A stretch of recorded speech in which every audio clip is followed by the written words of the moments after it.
alors écoute. Si tu veux savoir comment ma vie a basculé de « j'ai oublié de sortir les poubelles » à « mon propre frère est un monstre », il faut que je te raconte ça depuis le début. Et le début, crois-moi, c'était d'un ennui. On était cet été-là, chez mes parents, dans la maison de campagne en Sologne.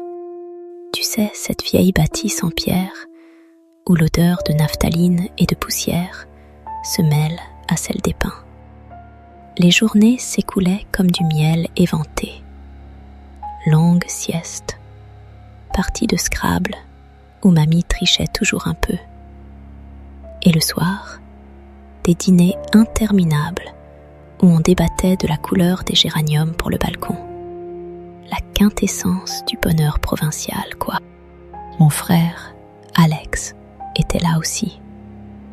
Il venait rarement, trop occupé par sa vie à Paris, ses projets artistiques dont personne ne comprenait jamais rien. Il était revenu pour se ressourcer, disait-il, avec un sourire un peu trop crispé. Moi, je le trouvais différent, pas dans son comportement habituel, pas comme ça. Il y avait une sorte de détachement, comme s'il regardait le monde à travers une vitre épaisse, sans vraiment y participer. Il passait des heures dans son ancienne chambre, celle qui donne sur le jardin, la porte fermée. Quand je lui demandais ce qu'il faisait, il répondait toujours avec une phrase évasive du genre « Je travaille sur une installation, un truc conceptuel. » Un truc conceptuel qui sentait parfois un peu fort. C'est là que la première anomalie est apparue. Pas une grosse baffe dans la gueule, non. Plutôt un petit frôlement, un murmure dans le vent. Quelque chose que tu es censé ignorer. C'était les odeurs. Au début, je pensais que c'était la maison. Elle a un charme désuet, mais elle est aussi un peu humide. L'odeur de renfermé, tu vois. Mais là, c'était différent. Ça ressemblait à une sorte de mélange entre le cuivre chaud et, je sais pas, la rouille. Une odeur métallique, mais pas celle qu'on trouve dans un garage. Plutôt une odeur plus organique, plus vivante. Comme si une vieille pièce de monnaie avait été oubliée dans une coupelle de sang séché. Je dis ça, hein, c'est juste une image. Ça sortait de sa chambre, surtout le soir. J'ai d'abord mis ça sur le compte de ses matériaux d'artiste. Peut-être qu'il travaillait avec des pigments spéciaux, je sais pas. Ou alors, c'était juste mon nez qui me jouait des tours à cause de la chaleur. On était en plein mois d'août. Il faisait une chaleur à crever. Les mouches bourdonnaient. Le soleil tapait sur les volets clos. Les journées étaient longues, oui, mais pas dans le bon sens du terme. Elles étaient lourdes, oppressantes. Puis, il y a eu le bruit. Un bruit léger, à peine perceptible, comme un grattement. Au début, je pensais que c'était des souris. Ça arrive dans les vieilles maisons, non? Mais le grattement était régulier. Trop régulier pour être une souris qui court ou qui ronge. C'était plutôt comme si quelqu'un ou quelque chose raclait doucement une surface. Encore une fois, je me suis dit que c'était l'imagination. La campagne, le silence, tout ça, ça te monte à la tête. J'essayais de me convaincre que tout était normal, que c'était juste Alex qui bricolait ses œuvres bizarres, qu'il utilisait des outils étranges. On connaît Alex, toujours dans son monde. Mais cette odeur, ce grattement, ça commençait à me faire un drôle d'effet, comme un petit insecte qui te pique sous la peau, là, juste à la limite de la conscience. Tu ne le vois pas, mais tu le sens. Et ça te rend un peu nerveux, sans savoir pourquoi. Les nuits devenaient de plus en plus longues. Je dormais mal. J'entendais des craquements dans la maison, des bruits de pas qui n'étaient pas ceux de mes parents. Je me disais que c'était le vieux bois qui travaillait, ou le vent dans les arbres. Mais le vent était calme, et le bois, il avait déjà craqué toute sa vie.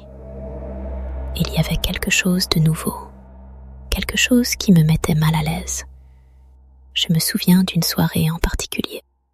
Mes parents étaient déjà couchés. Alex était dans sa chambre, sa porte fermée comme d'habitude. On entendait le ronronnement lointain de la télévision du salon, où je suis assise avec un livre que j'ai déjà lu 3 fois. La chaleur était étouffante, même à 11 heures du soir. J'ai entendu le grattement. Il venait de sa chambre. Ce n'était plus un grattement léger, c'était plus rythmé, comme quelqu'un qui ponce quelque chose avec une certaine force, mais lentement, méthodiquement. J'ai levé les yeux de mon livre. J'ai tendu l'oreille. Le bruit continuait. Et puis, j'ai senti cette odeur, plus forte cette fois-ci. Elle commençait à filtrer sous la porte de sa chambre. L'odeur métallique, sucrée et métallique, comme du sang mélangé à de la confiture trop cuite. J'ai frissonné. C'était une sensation physique, comme un coup de froid soudain dans cette chaleur moite. J'ai essayé de me dire que c'était normal, que Alex travaillait, que c'était une colle spéciale, ou de la peinture avec un solvant bizarre. Mais mon cerveau commençait à faire des petits bonds de côté, vers des pensées moins rationnelles, des pensées qui me rappelaient des films d'horreur que j'avais vus il y a des années, des histoires dont j'avais ri en disant n'importe quoi. Mais là, la réalité commençait à ressembler étrangement à ces histoires. J'ai posé mon livre. J'ai éteint la télé. Le silence qui a suivi était encore pire. J'entendais mon propre sang battre dans mes oreilles. J'ai décidé que j'allais aller voir Alex. Je ne sais pas pourquoi. Peut-être pour mettre fin à ce supplice auditif. Peut-être juste par curiosité morbide. Ou peut-être que mon inconscient, ce salaud, avait déjà compris que quelque chose clochait gravement. J'ai traversé le salon, le couloir sombre. J'ai hésité devant sa porte. Elle était fermée, comme toujours. J'ai frappé doucement. Pas de réponse. J'ai frappé un peu plus fort. Toujours rien.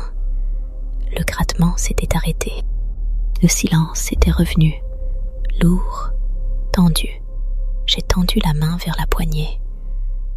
Et là, j'ai entendu quelque chose. Pas un bruit. Une sorte de raclement doux, humide, derrière la porte. Comme si quelque chose était traîné lentement sur le plancher. Et l'odeur, elle était là, juste là, derrière le bois. Plus intense, ça me donnait la nausée. J'ai retiré ma main comme si je m'étais brûlée. Je me suis reculée, lentement. J'ai senti mon cœur battre à tout rompre. J'ai entendu ma propre respiration, rapide et superficielle. Je me suis retournée et j'ai filé dans ma chambre sans un bruit.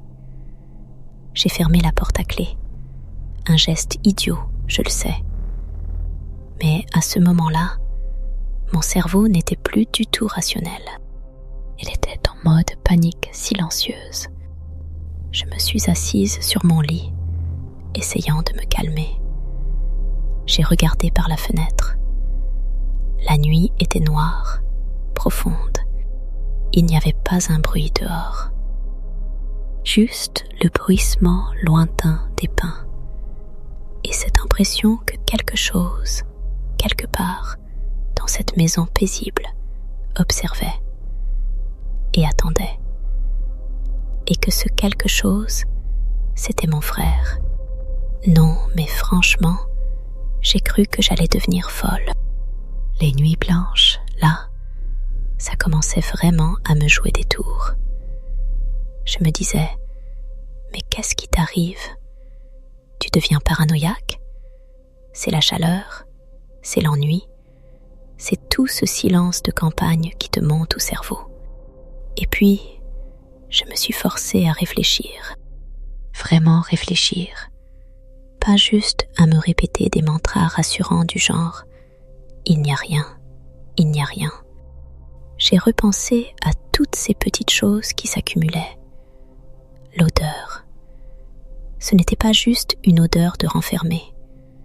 C'était une odeur qui avait du corps, qui collait au fond de la gorge. Le cuivre chaud, oui, mais mêlé à quelque chose de plus visqueux. Et cette petite touche sucrée, presque putride, comme un fruit oublié qui a fini par pourrir sur le comptoir. Quand elle devenait plus forte, ça me donnait des hauts le cœur. Je me suis dit que peut-être il utilisait des résines, des produits chimiques bizarres pour ses œuvres. Alex, depuis toujours, était dans son monde, celui des formes, des textures, des concepts abstrus. Sa chambre était son laboratoire, une sorte de sanctuaire où personne n'avait le droit d'entrer. D'ailleurs, la dernière fois que j'y étais allée pour chercher un vieil album de BD, j'avais été frappée par le désordre, mais un désordre organisé. Des toiles, des fils, des bouts de métal, des cartons remplis de choses informes, et cette odeur, déjà présente mais plus diffuse. Je l'avais attribuée à la peinture à l'huile, ou à un vernis étrange. Et là, ça avait pris une autre dimension. Et puis, il y avait le bruit, ce grattement. Au début, je l'avais juste noté, comme un détail sonore désagréable dans le silence assourdissant de la nuit. Mais il est devenu plus précis, plus intentionnel. Ce n'était pas le grignotage nerveux d'une souris. C'était plus lent, plus régulier.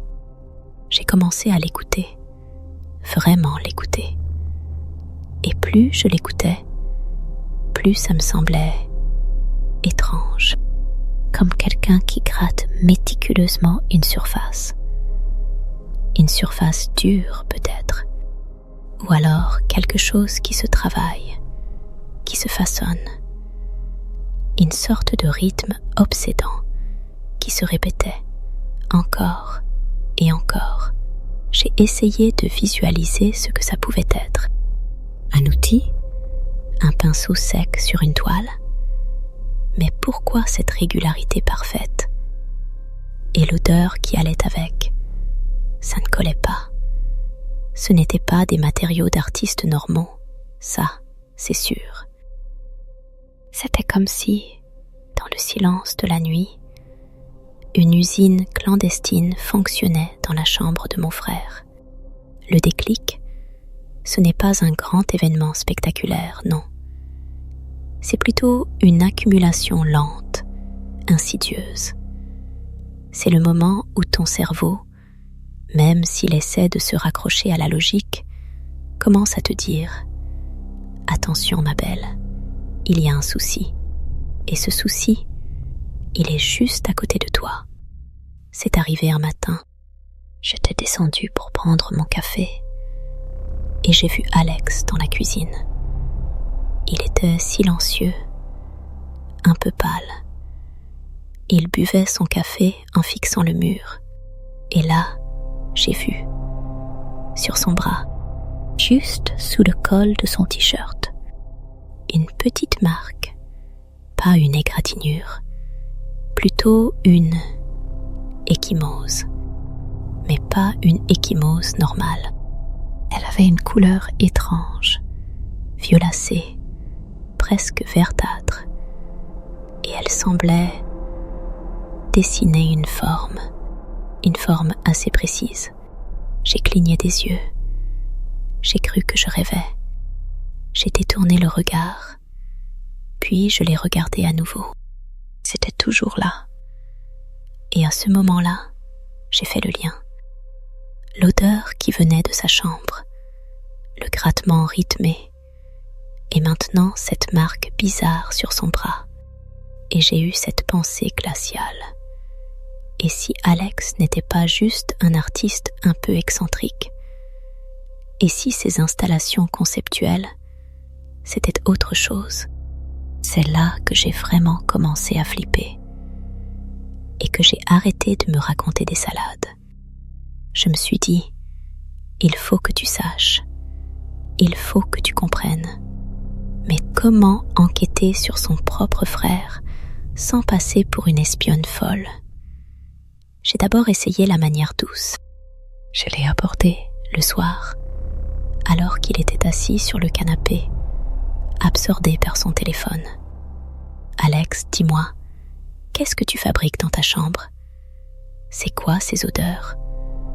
On dirait de la vieille ferraille qui rouille là. Il m'a regardé, un sourire qui ne touchait pas ses yeux. Oh, rien de spécial, ma sœur. Juste des expérimentations. Tu connais mon travail. Ça demande des matières un peu brutes et des solvants. Ça sent un peu fort, je sais. Pardon. Ses yeux étaient vides. Il ne regardait pas mon visage, mais plutôt un point indéterminé sur le mur. J'ai senti que j'avais perdu mon temps. Il ne me donnerait aucune information utile.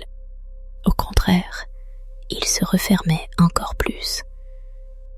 Alors, j'ai changé de tactique. J'ai décidé de passer à l'action. Pendant la sieste de mes parents, un après-midi particulièrement chaud, j'ai profité du fait qu'Alex était sorti faire une course. Mon cœur battait la chamade. Je me suis glissée vers sa chambre. La porte était bien fermée à clé, comme toujours. Mais, par un heureux hasard, il y avait une vieille clé qui traînait dans un tiroir de la commode du couloir. Une clé de secours pour une porte qu'on n'utilisait jamais. Je l'ai prise. Mes mains tremblaient. J'ai mis la clé dans la serrure. Elle a tourné avec un petit clic. La porte s'est ouverte sur un monde que je n'aurais jamais imaginé. J'ai eu l'impression d'entrer dans une chambre d'enfant cauchemardesque, mais version adulte. Et cette odeur, elle était insoutenable. Elle m'a prise à la gorge, m'a retourné l'estomac. C'était pire que tout ce que j'avais imaginé. Le cuivre, le métal chaud, mais aussi une odeur de sang, vraiment. Et quelque chose d'autre. Quelque chose d'âcre, de chimique, mais aussi d'organique. J'ai reculé d'un pas. La pièce était sombre. Alex avait tiré des rideaux épais pour bloquer la lumière. Tu sais, ces rideaux occultants qu'on met dans les chambres d'hôtel pour dormir. Au milieu de la pièce, il y avait une sorte d'installation.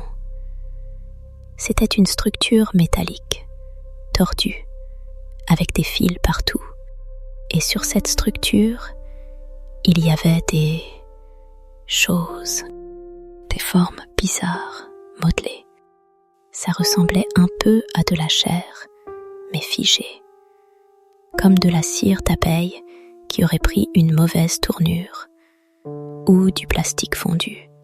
Et elles étaient attachées à la structure par des fils. Des fils qui ressemblaient étrangement à des veines ou à des tendons. J'ai regardé de plus près.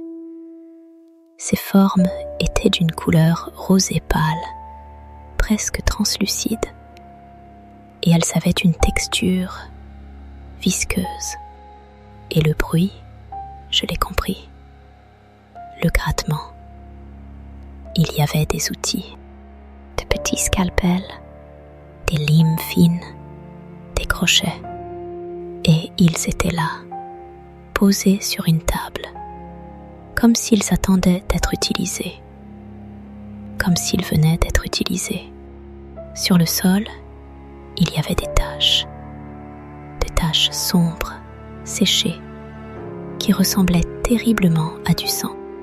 Et puis, j'ai vu le tableau, accroché au mur comme une œuvre d'art.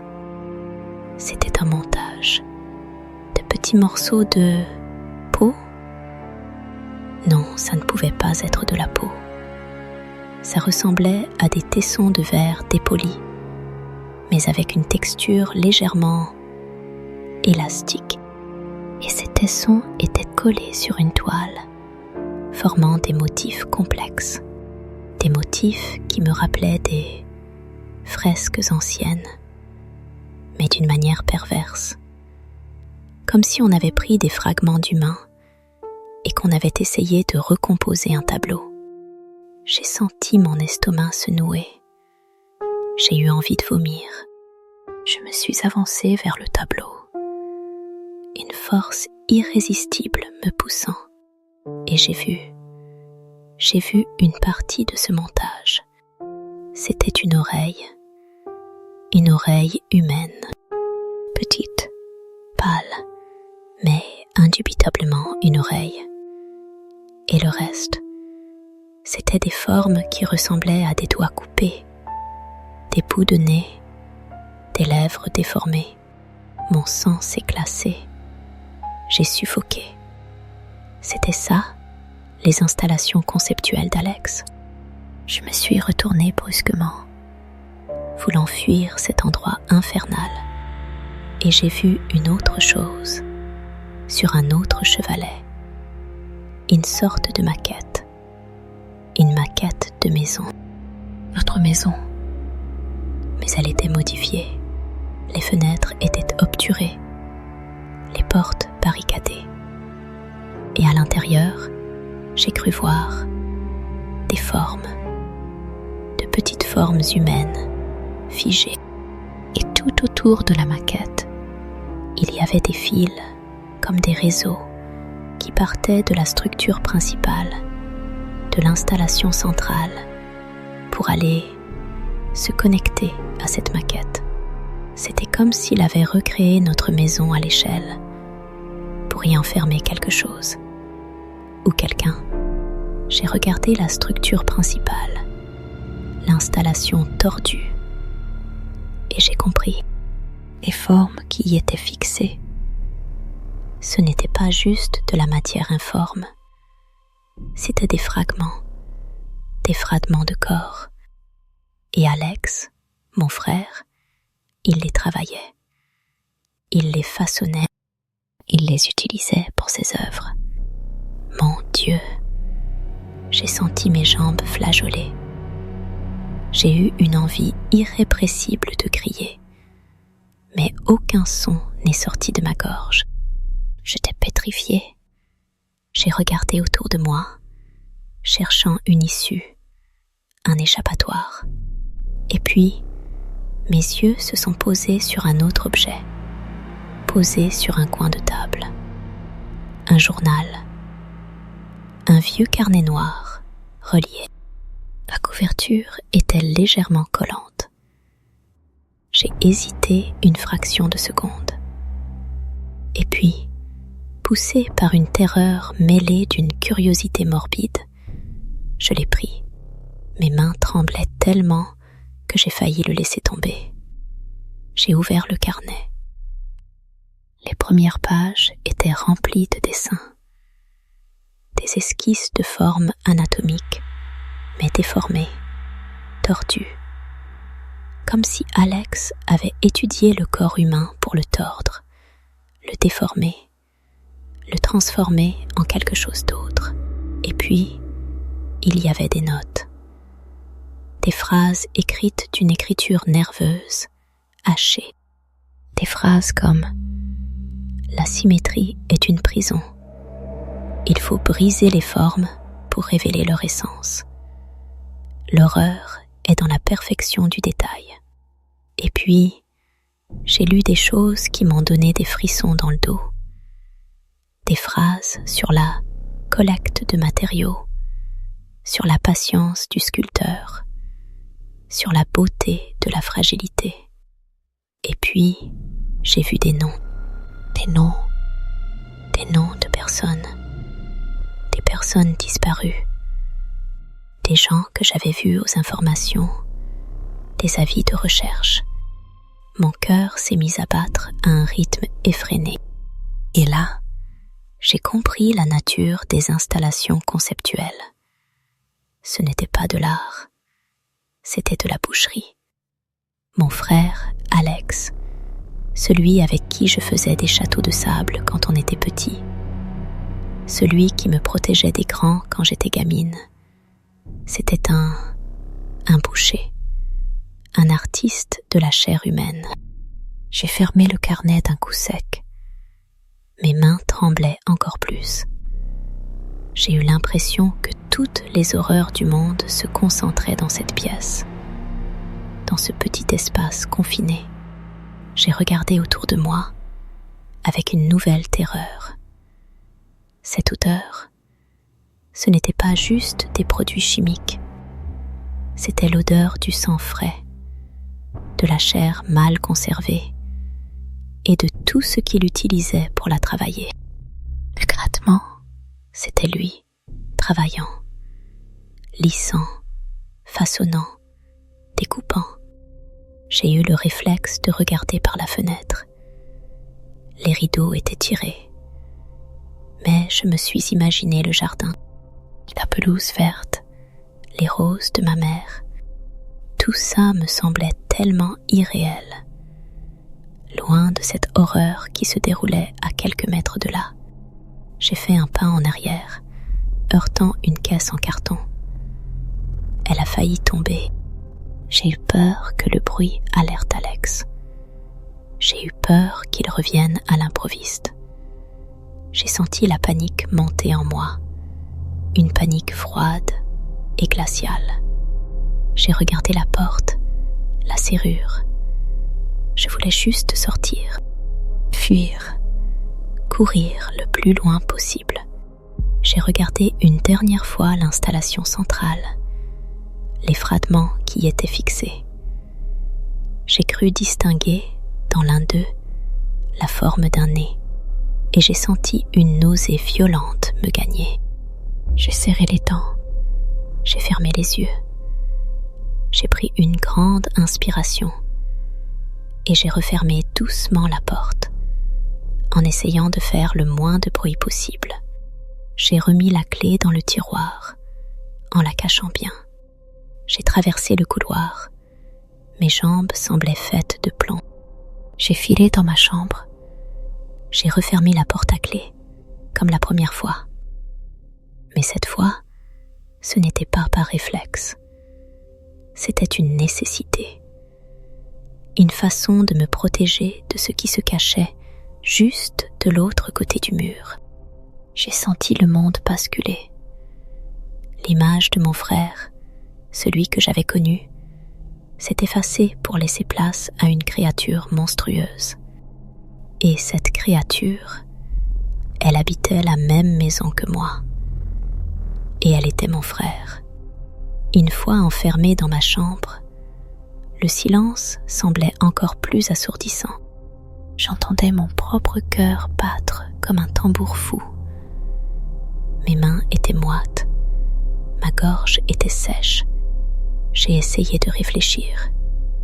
Que faire? Appeler la police? Mais comment expliquer ça? Mon frère est un tueur en série et il fabrique des œuvres d'art avec des morceaux de corps humain. Ils allaient me prendre pour une malade. Ils allaient me demander des preuves. Et moi, je n'avais que des images gravées dans ma tête. Une odeur persistante qui me donnait la nausée. Et ce carnet que je n'osais plus toucher. J'ai regardé par la fenêtre. Les arbres dans le jardin étaient immobiles. La nuit tombait doucement. C'était une nuit d'été typique, douce et paisible. Mais pour moi, elle était devenue synonyme d'horreur. J'ai passé le reste de la soirée assise sur mon lit, les genoux repliés contre ma poitrine, essayant de me faire aussi petite que possible. J'entendais le moindre bruit dans la maison, le craquement du parquet, le ronronnement lointain du réfrigérateur. Chaque son me faisait sursauter. J'imaginais Alex se déplaçant silencieusement dans les couloirs, son regard vide, sa démarche calculée. J'imaginais ce qu'il était en train de faire. Est-ce qu'il était déjà dehors? Est-ce qu'il était en train de préparer son prochain projet? Mon esprit tournait à vide, rempli d'images cauchemardesques. L'idée de dormir m'horrifiait. Dormir? Comment pouvais-je dormir, sachant ce que je savais, sachant ce qui se trouvait à quelques mètres de ma chambre? Mais la fatigue m'a rattrapée. Cette fatigue qui vient quand on est dans un état de stress permanent. J'ai fini par m'effondrer sur le lit, sans même enlever mes vêtements. Je ne sais pas combien de temps j'ai dormi, mais ce n'était pas un sommeil réparateur. C'était plutôt une sorte d'hypnose forcée, ponctuée de sursauts. J'ai rêvé de cette odeur, de ces formes tordues, du visage de mon frère, transformé en quelque chose d'inhumain.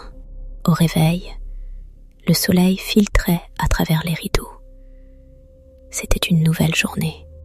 Mais pour moi, la vie telle que je la connaissais était terminée. L'innocence était partie pour de bon. J'ai passé la journée dans un état second. J'essayais de me fondre dans le décor, de ne pas attirer l'attention. Mes parents, dans leur bulle de quiétude provinciale, ne semblaient rien remarquer. Alex était là aussi, silencieux, distant, comme s'il ne s'était rien passé. Il lisait un livre dans le salon, un sourire énigmatique aux lèvres. Je le regardais et je voyais un monstre qui avait grandi avec moi, qui avait partagé mes jeux d'enfant et qui maintenant me terrorisait. J'ai décidé que je ne pouvais pas rester plus longtemps. J'avais besoin de partir, de m'éloigner de cette maison, de cette odeur, de cette présence glaçante. J'ai attendu le moment propice. Mes parents s'apprêtaient à se coucher, comme d'habitude. Alex était retourné dans sa chambre. J'ai pris mon petit sac. J'y ai jeté le minimum. Je ne voulais surtout pas que mon frère me voie partir. Je voulais juste disparaître. J'ai réussi à sortir par la porte de derrière, celle qui donne sur le jardin. J'ai traversé la pelouse en silence, me faufilant entre les rosiers. La nuit était tombée, mais la lune était pleine, éclairant le paysage d'une lumière blafarde. J'ai atteint la route et j'ai marché le plus vite possible vers le village voisin, là où il y avait une petite gare. Chaque bruit me faisait sursauter. J'imaginais Alex me suivre, son pas silencieux, son regard fixe. J'ai senti une peur panique me saisir. J'ai couru comme si ma vie en dépendait. Et peut-être que c'était le cas. Quand j'ai enfin atteint la gare, le dernier train partait dans 1 heure. J'ai acheté un billet, ma carte bancaire entre les mains tremblantes.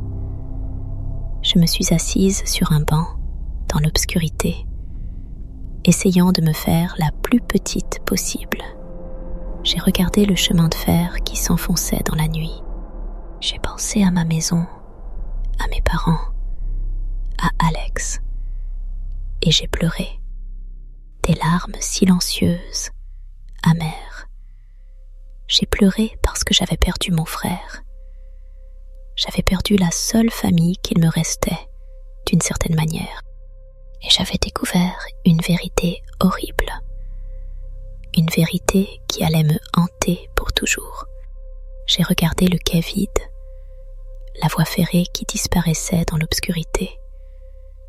Et j'ai pensé que, peut-être, cette fuite n'était que le début d'une longue et terrifiante cavale, parce que j'avais vu ce qu'il faisait, et que peut-être il ne laisserait personne le dénoncer, surtout pas sa propre sœur. Le train est arrivé dans un sifflement aigu. Il faisait nuit. Les lumières de la locomotive déchiraient l'obscurité. J'ai regardé une dernière fois en direction de ma maison, invisible dans l'ombre. Et je suis montée dans le train, emportant avec moi le poids insupportable de la vérité. Je ne savais pas où j'allais, mais je savais que je devais partir. Et vite, parce que le souffle glacé de l'horreur que j'avais découverte dans cette maison de campagne, il avait une odeur de cuivre chaud et de sang sucré, et elle ne me quitterait jamais. Tu vois, le truc, c'est que j'ai essayé. J'ai vraiment essayé de trouver une explication rationnelle à tout ça.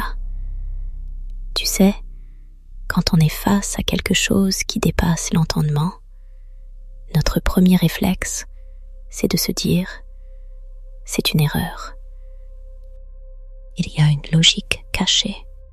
Et puis, tu te rends compte que parfois, il n'y a pas de logique. Juste le vide, l'absurde le plus pur, le bruit dans la chambre d'Alex. Ça avait commencé comme une petite anomalie sonore, un détail irritant dans le silence de la Sologne. Mais il n'a fait que s'intensifier. Je l'écoutais, moi. Je l'écoutais vraiment. Avec cette oreille de sœur qui connaît chaque bruit familier, chaque craquement de plancher dans la maison. Et ce bruit, il était nouveau. Il était régulier. Trop régulier. Pas le bruit d'un outil qu'on utilise de temps en temps. Plutôt le son d'une chose qu'on façonne, qu'on polit, qu'on ponce, encore et encore. J'essayais de l'imaginer.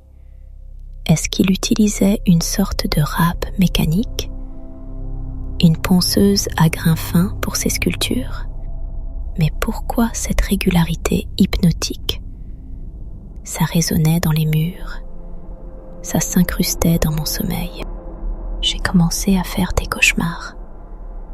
Des cauchemars où je voyais des mains étranges qui travaillaient dans le noir, avec une précision mécanique. Et ces mains, elles n'avaient rien d'humain. Elles étaient trop longues, trop fines, avec des doigts qui se tordaient dans des angles impossibles.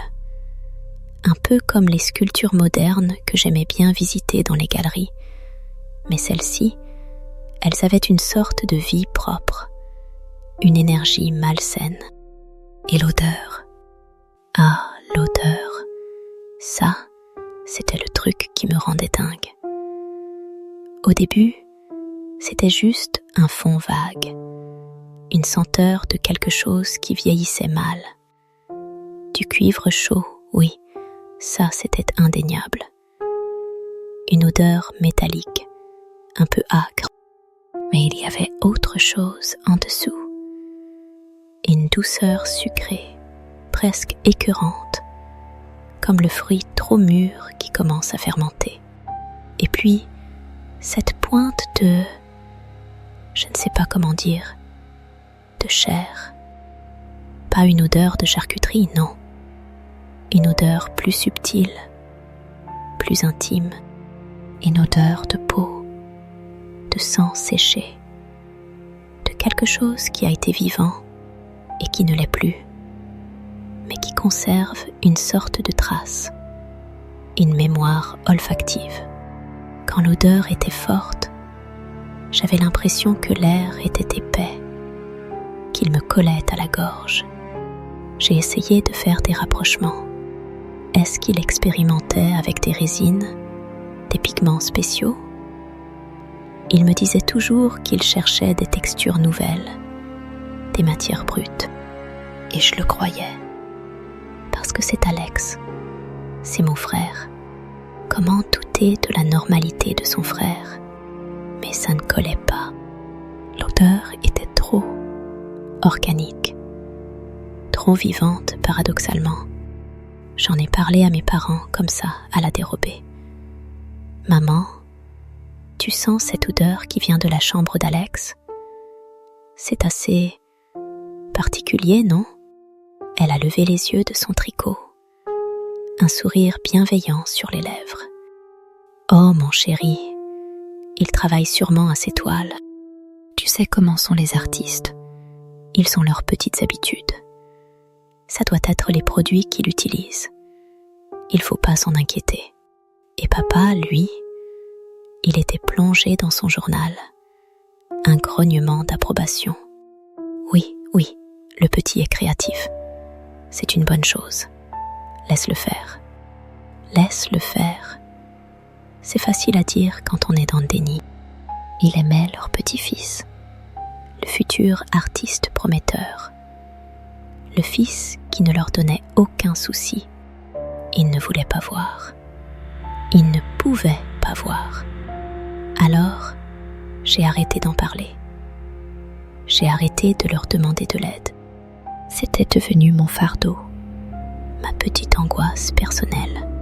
Et puis, il y a eu cette marque sur son bras. C'était un après-midi. Nous étions tous réunis dans le salon.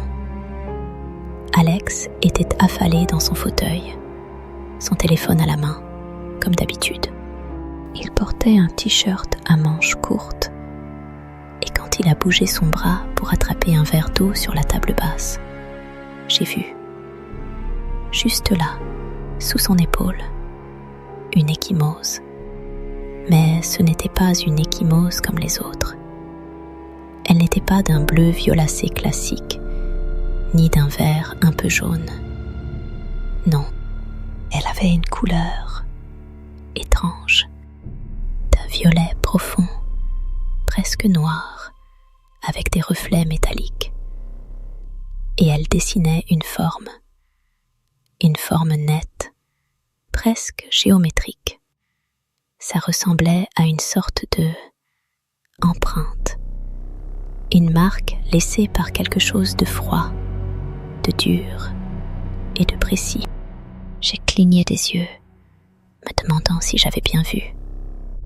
L'ombre, peut-être? La lumière qui jouait des tours? Mais quand il a bougé son bras à nouveau, la marque était toujours là. Et là, un froid glacial a parcouru mon échine. Ce n'était pas un coup. Ce n'était pas une chute. C'était une marque laissée par une sorte d'outil. Un outil qu'il avait utilisé. Et ça m'a fait l'effet d'un coup de poing. C'est là que le voile s'est déchiré. La théorie des produits chimiques bizarres, des solvants pour ses œuvres, elle a volé en éclats. Le bruit, l'odeur, et maintenant cette marque. Tout commençait à se connecter d'une manière effrayante. La froideur, le sang, la précision. J'ai décidé que je ne pouvais plus attendre. L'idée de le confronter directement me terrifiait. J'imaginais sa réaction. Un sourire narquois, une froide indifférence, une colère sourde. Je ne savais pas, mais je savais qu'il fallait que je sache. J'ai attendu la sieste de mes parents. C'était un rituel immuable. Un moment de quiétude dans le rythme lent de la campagne. Alex avait dit qu'il allait faire une course, quelque chose d'important pour son travail. Il est parti en voiture. Mon cœur s'est mis à battre la chamade. C'était maintenant ou jamais. Je me suis dirigée vers sa chambre, ma cachette depuis toujours. La porte, bien sûr, était fermée à clé. C'était sa forteresse. Mais j'avais une idée. Il y avait une vieille clé de secours dans le tiroir de la commode du couloir. Une clé qu'on utilisait rarement, pour la cave par exemple. Je l'ai cherchée. Mes mains tremblaient tellement que j'ai failli la faire tomber. Le métal froid était désagréable contre ma peau moite. J'ai marché jusqu'à sa porte, le bruit de mes pas résonnant dans le silence de la maison. J'ai inséré la clé dans la serrure. Elle a tourné avec un petit clic. Un bruit anodin. Mais pour moi, c'était le son du début de la fin. La porte s'est ouverte sur l'obscurité. Alex avait tiré les lourds rideaux occultants, ces trucs qu'on met dans les hôtels pour ne pas être réveillé par la lumière. C'était déjà suspect. Une chambre d'artiste, d'accord, mais pourquoi cette obscurité forcée en plein jour? L'odeur, elle était là, omniprésente, plus forte que jamais. Elle m'a frappé en plein nez, m'a retourné l'estomac. C'était cette odeur de cuivre chaud, mêlée à quelque chose de plus sucré, de plus métallique, de plus organique. Une sorte de parfum de mort douceâtre. J'ai reculé d'un pas, la gorge serrée. Je me suis dit, allez, respire. Ce n'est qu'une odeur. Mais ça ne l'était pas. Ça sentait le laboratoire clandestin, le charnier déguisé en atelier d'artiste. J'ai avancé prudemment dans la pièce. Mes yeux commençaient à s'habituer à la pénombre. Et puis, j'ai vu. Au centre de la pièce, il y avait une sorte de structure. C'était une armature métallique, tordue dans tous les sens, comme si elle avait été déformée par une force immense. Des fils, des câbles couraient partout, attachés à cette armature, se balançant mollement dans l'air immobile. Et sur cette structure, il y avait des formes étranges, modelées. Ça ressemblait à de la chair figée, pâle, un peu translucide, d'une couleur rosée malsaine. Elle s'était fixée à l'armature par des fils qui ressemblaient étrangement à des veines ou à des tendons. Ça avait une texture visqueuse, comme du caoutchouc chaud ou du plastique fondu. J'ai senti mon cœur s'emballer. C'était ça, ces installations conceptuelles? C'était ça, sa quête de texture nouvelle? Et les outils? Ils étaient là, posés sur une table à côté de la structure. Des instruments chirurgicaux, des scalpels brillants, des petites limes fines, des crochets courbés, des pinces. Ils étaient disposés avec une précision clinique, comme s'ils attendaient leur prochaine utilisation. Et le sol, il y avait des taches sombres, séchées, qui ressemblaient furieusement à du sang. Des auréoles brunâtres qui s'étendaient sur le parquet, comme des cicatrices sur la peau de la maison. La nausée m'a envahi. J'ai eu l'impression que ma propre peau se retournait. C'était trop. C'était au-delà de l'imagination. Et puis, mes yeux se sont fixés sur le mur. Il y avait un tableau, pas une teinture, un montage, des fragments de matière étrange, légèrement élastiques, comme du cuir très fin, ou peut-être de la peau. Ils étaient collés sur une toile, formant des motifs complexes, des arabesques tordues qui rappelaient des fresques anciennes, mais d'une manière perverse et dérangeante. J'ai eu une envie irrésistible de m'approcher. Je me suis avancée, mes pieds faisant un bruit feutré sur le parquet, comme si j'entrais dans une cathédrale macabre. J'ai regardé de plus près. J'ai vu une forme, une oreille humaine, petite, pâle, distincte. Et à côté, des formes qui ressemblaient à des doigts coupés, des bouts de nez, des lèvres figées. Mon souffle s'est bloqué dans ma gorge. L'horreur m'a submergée. J'ai eu l'impression de recevoir une décharge électrique. C'était ça, Alex. C'était ça, son art. Il utilisait des morceaux de corps humain pour créer ses œuvres. La marque sur son bras, ce n'était pas une ecchymose, c'était une empreinte de ses outils. Le bruit, c'était lui, façonnant la chair. L'odeur, c'était la décomposition, le sang, la mort. J'ai fait un pas en arrière, heurtant une autre structure, plus petite cette fois, sur un chevalet. C'était une maquette de notre maison.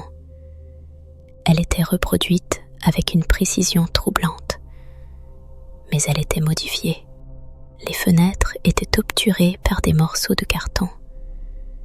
Les portes semblaient barricadées, et à l'intérieur, j'ai cru apercevoir, par une fenêtre ouverte, de petites formes figées, des silhouettes humaines miniatures, immobiles.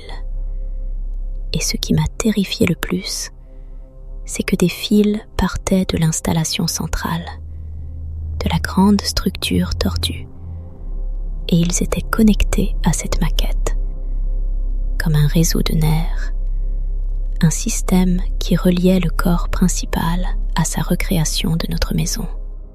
C'était comme s'il avait recréé notre foyer pour y enfermer quelque chose, ou quelqu'un. La maquette, les formes à l'intérieur, les fils qui les reliaient à ce carnage. J'ai senti mon cerveau vaciller. C'était comme si mon propre frère avait construit un piège, une sorte de maison de poupée mortelle à l'intérieur de la vraie maison. Une prison où il enfermait ses victimes. Mon regard est tombé sur une table recouverte de papier. Il y avait des dessins anatomiques tordus, des esquisses d'organes déformés, des notes écrites d'une main fébrile. Et puis, j'ai vu le carnet. Un vieux carnet noir, relié, posé là, comme un trophée. Il était un peu collant. J'ai hésité. Une partie de moi voulait fuir, s'éloigner de cet enfer. Mais une autre partie, une partie plus sombre, plus morbide, voulait comprendre. Je l'ai pris. Mes mains tremblaient tellement que le papier a failli s'envoler. J'ai ouvert le carnet. Des dessins anatomiques, oui, mais déformés, tordus, comme s'il avait étudié le corps humain pour mieux le briser. Et puis, des notes. Des phrases comme « La symétrie est une cage »,« L'enlever pour révéler la beauté du chaos », ou encore « La patience du sculpteur et la patience de la terre ». Et puis, j'ai vu des noms et des dates, des noms de personnes disparues, des avis de recherche que j'avais vus à la télévision, dans les journaux. Mon souffle s'est coupé. Il ne s'agissait pas d'art, c'était de la boucherie.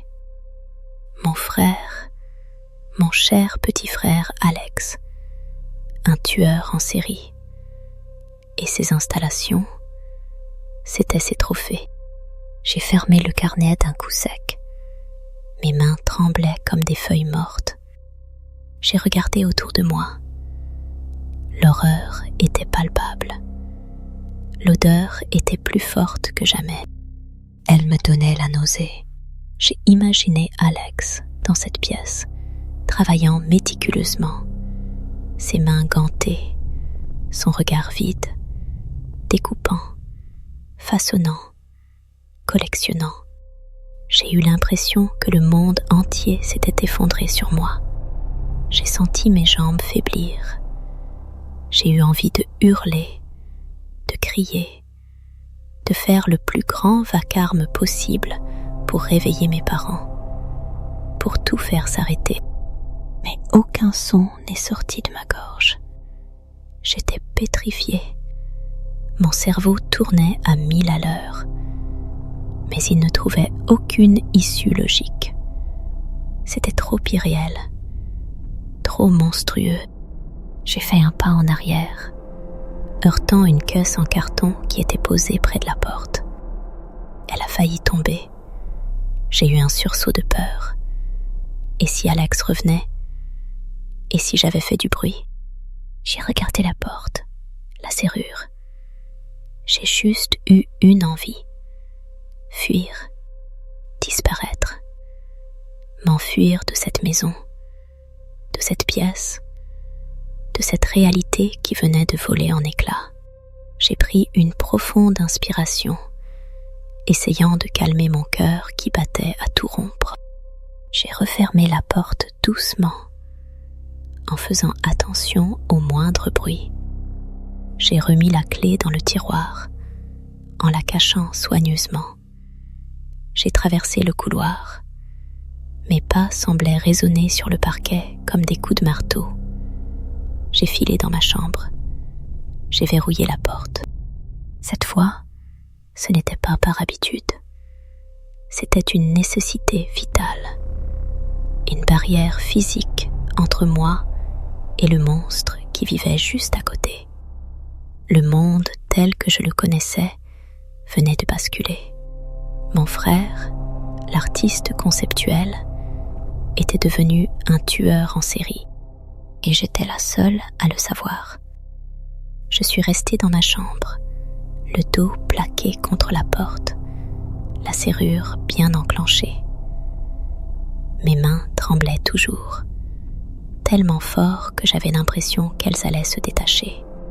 J'avais le souffle court, saccadé, comme si je venais de courir un marathon. Mais je n'avais pas bougé d'un pouce. Je n'entendais rien. Le silence de la maison était devenu assourdissant, vibrant de tout ce que je venais de voir et de sentir. J'essayais de comprendre. Alex, mon petit frère, le gamin timide qui collectionnait les cartes Pokémon quand il était petit. L'adolescent qui passait des heures enfermé dans sa chambre à dessiner. Ce Alex-là ne pouvait pas être celui qui découpait des corps pour en faire des sculptures. Ça ne collait pas. Ce n'était pas possible. C'était une sorte de délire collectif, une hallucination. Mais l'odeur, cette odeur était bien réelle. Le carnet était bien réel. Les noms étaient bien réels. J'ai fini par me laisser glisser le long de la porte. Je me suis assise par terre, les genoux serrés contre ma poitrine. J'avais l'impression d'être retournée en enfance, d'avoir besoin de me recroqueviller pour me protéger du monde. Le froid du parquet a commencé à transpercer mes vêtements. J'avais froid, mais pas le froid de la pièce. C'était un froid intérieur, un froid qui venait des profondeurs de mon estomac, qui remontait dans ma gorge et me paralysait. J'ai pensé à mes parents. Ils étaient là, dans le salon, probablement en train de regarder un documentaire sur les oiseaux ou de lire leurs livres. ignorant, complètement ignorant de l'horreur qui se cachait à quelques mètres de là. Ils ne pouvaient pas savoir. Ils ne voulaient pas savoir. C'était plus facile pour eux de croire à la normalité, à la tranquillité de leur vie de retraité provincial. Et moi, qu'est-ce que je devais faire, moi? Les réveiller? Leur dire la vérité? Je n'arrivais même pas à imaginer leur réaction. Le déni, probablement. Ou pire, la peur. La peur de ce que leur fils était vraiment. La peur de ce que cela signifiait pour eux. Je suis restée là, assise par terre, pendant ce qui m'a semblé être une éternité. J'ai entendu la voiture d'Alex revenir. Mon cœur a fait un bond. J'ai fermé les yeux, me tendant à l'écoute. J'ai entendu la portière se refermer, des pas dans le couloir. Est-ce qu'il allait venir me chercher? Est-ce qu'il savait que j'étais entrée dans sa chambre? L'idée d'être face à lui maintenant me glaçait le sang. Mais il n'est pas venu. Les pas se sont éloignés. Puis j'ai entendu le bruit familier de la télévision qui s'allumait dans le salon. Il était retourné à sa vie normale. Il avait rentré sa proie, avait fait son œuvre, et maintenant, il se comportait comme si de rien n'était. C'était ça le plus terrifiant. Cette absence totale d'émotion, ce détachement absolu. C'était comme si la monstruosité était devenue sa seconde nature. Plus tard, dans l'après-midi, ma mère est venue frapper à ma porte. « Ma chérie, tout va bien? Tu ne viens pas nous rejoindre ?» Alex est rentré. Il est d'une humeur joyeuse aujourd'hui. Joyeuse. Le mot sonnait faux, décalé, presque ironique dans ma tête. J'ai réussi à me lever, à composer un semblant de sourire. J'ai ouvert la porte, faisant semblant de sortir de ma chambre comme d'habitude. « Oui, tout va bien, maman. » Je réfléchissais un peu, c'est tout. Je l'ai regardée. Ses yeux étaient si innocents. Elle ne voyait rien. Elle ne voyait pas le monstre qu'elle avait nourri et élevé. Et moi, je ne pouvais rien lui dire. Pas encore. Pas maintenant. On est descendu dans le salon. Alex était assis dans le fauteuil, son téléphone à la main. Il m'a regardé en souriant, ce sourire étrange, un peu trop parfait. « Salut ma sœur, tu as fait une bonne sieste ?» J'ai hoché la tête, incapable de parler. Sa voix était normale, trop normale. Je le regardais et je le voyais sous un autre jour. Chaque geste, chaque sourire, chaque parole était teinté de ce que je savais. C'était comme si un voile avait été levé et je ne pouvais plus le remettre. Il avait cette marque sur son bras. Elle n'était pas aussi visible qu'avant, mais je savais qu'elle était là et ça me donnait des frissons. Les jours qui ont suivi ont été une torture. J'étais prise au piège. Je ne pouvais pas partir, pas comme ça. Mes parents comptaient sur moi. Et puis, où irais-je? Qu'est-ce que je leur dirais? Bonjour, mon frère est un tueur en série. Je dois fuir pour ma vie. Ils n'auraient jamais cru ça. Ils m'auraient regardée comme une folle. Alex, lui, était d'une gentillesse exaspérante. Il me demandait ce que je voulais manger, si j'avais bien dormi, si j'avais besoin de quelque chose. C'était son petit jeu, je suppose. Son dernier tour pour me faire douter de moi-même. Il voulait me faire croire que je m'étais trompée, que tout était dans ma tête. Mais je savais qu'il était un monstre. j'ai commencé à observer tous ses faits et gestes. La manière dont il regardait les gens, la manière dont il parlait. Je cherchais des signes, des indices, une faille dans son masque de normalité. Et j'en trouvais. Des petits moments où son regard devenait froid, distant, des silences trop longs, une façon de manipuler mes parents avec une aisance déconcertante. Ils étaient tellement heureux d'avoir un fils si attentionné, si dévoué. Ils ne voyaient pas le prédateur. Un soir, j'ai fouillé dans ses affaires. Je n'étais pas fière de le faire, mais j'avais besoin de preuves, de quelque chose de concret pour pouvoir agir. J'ai trouvé des carnets de croquis, des livres d'art. Et puis, au fond d'une vieille boîte, j'ai trouvé une pochette. Elle contenait des photographies d'une jeune femme. Elle était souriante, heureuse. Et puis, il y avait d'autres photos d'elle, mais différentes. Elle était pâle, tremblante. Il y avait des photos de ses mains attachées, des photos de ses pieds meurtris. Et la dernière photo, c'était elle, mais son corps était tordu, disloqué. Elle était dans une position non naturelle. J'ai refermé la pochette d'un coup, mon cœur battant la chamade. C'était une des victimes, une de celles dont les noms étaient dans le carnet noir. Il gardait des souvenirs. Il collectionnait ses victimes comme on collectionne des timbres. J'ai eu envie de vomir. J'ai jeté la pochette dans un coin de la pièce et j'ai couru dehors pour respirer un air qui ne soit pas empoisonné par sa présence. Je me sentais de plus en plus isolée. J'avais besoin de parler à quelqu'un, de partager ce fardeau. Mais à qui? Mes parents étaient hors de question.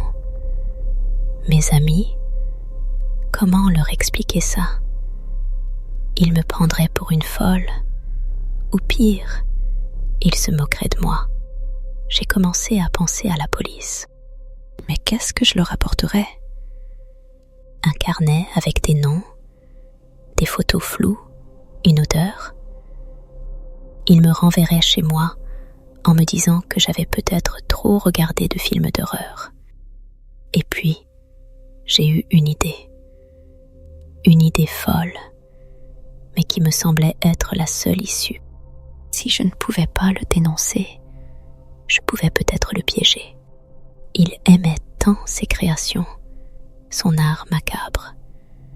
Si je pouvais prouver qu'il fabriquait ces choses, qu'il utilisait des restes humains, peut-être que ça suffirait.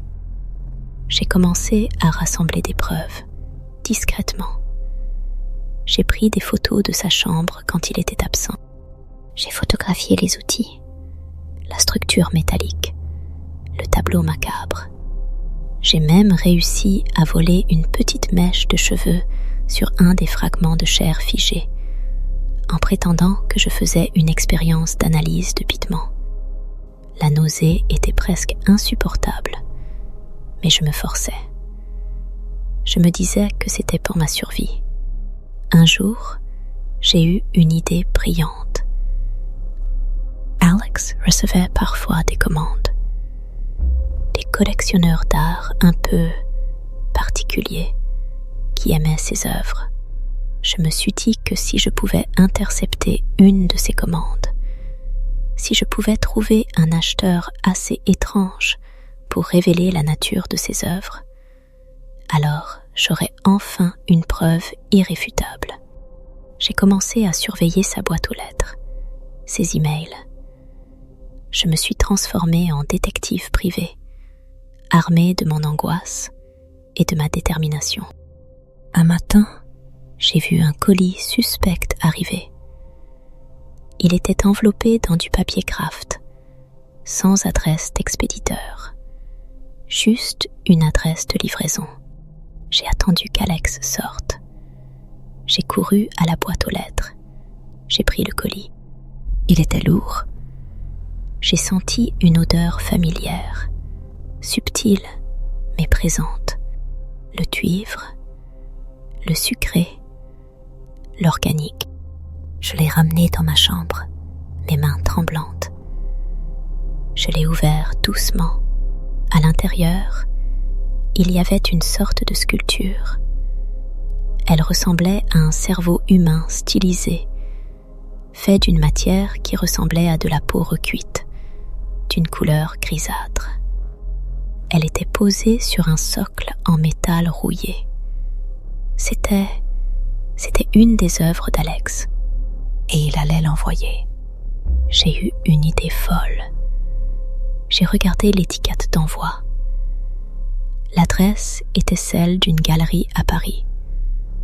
Une galerie réputée pour son avant-garde, son art provocateur.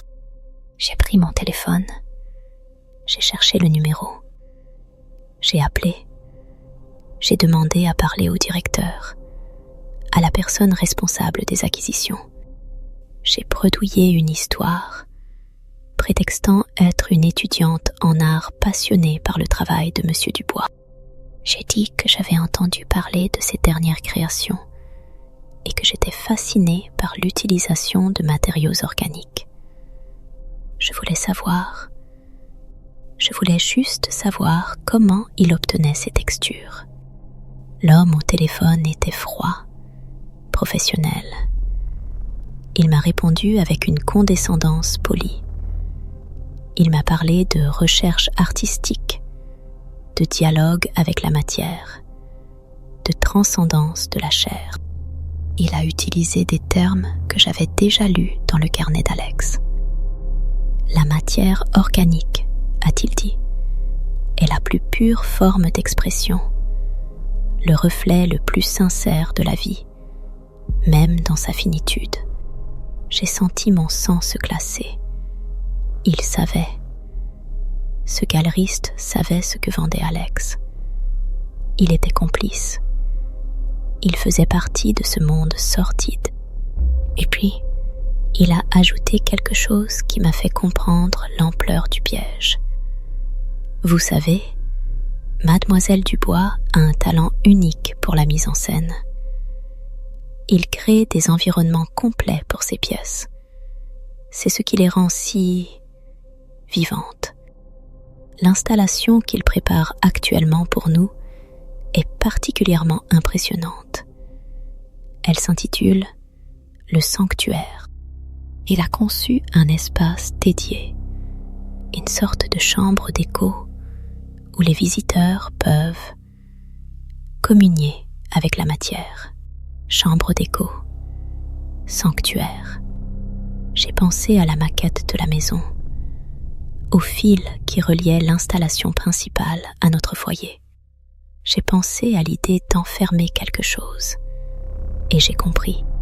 Alex ne faisait pas qu'exposer ses œuvres. Il cherchait à recréer une expérience immersive, une sorte de mise en scène vivante de sa folie. Le galeriste m'a proposé de venir voir cette installation une fois qu'elle sera prête. Vous verrez, a-t-il dit, c'est une expérience qui vous marquera à jamais. Vous comprendrez la vision de Monsieur Dubois. Je lui ai dit que je ne pouvais pas venir tout de suite, que j'avais des contraintes familiales.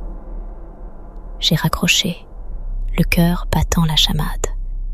Le piège n'était pas seulement dans la chambre d'Alex.